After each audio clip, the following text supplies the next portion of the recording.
जोड़ों में दर्द हो, जिस्म के किसी ऐसे हिस्से में आपको तकलीफ़ और दर्द हो रही है कि जिसकी वजह से आप निहायत परेशान हैं, तो आप सबसे पहले तो उस हिस्से की मालिश करें। मालिश के लिए मैं आपको एक रोगन और तेल बताता हूँ, इसको आप घर में तैयार कर सकते हैं, और अगर तैयार शुदा चाहिए तो हमसे भी मंगवा सकते हैं। आपने करना ये है कि रोगन कंजद यानी तिलों का तेल 1 पाव ले लेना है, और उसमें आपने चंद चीज़ें डालकर उनको जला लेना है।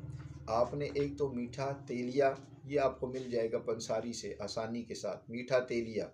और उसके साथ आपने ले लेनी है सुरंजा शीरी, और तीसरी चीज़ आपने ले लेनी है अजवाइन खुरासानी, और चौथी चीज़ आपने ले लेनी है ये अक के पत्ते ले लेने हैं। अक के, मदार के पत्ते भी इनको कहा जाता है। अक ऐसा पौधा है जिसके बेशुमार फ़वाइद हैं, और कुदरत ने हर जगह में इसको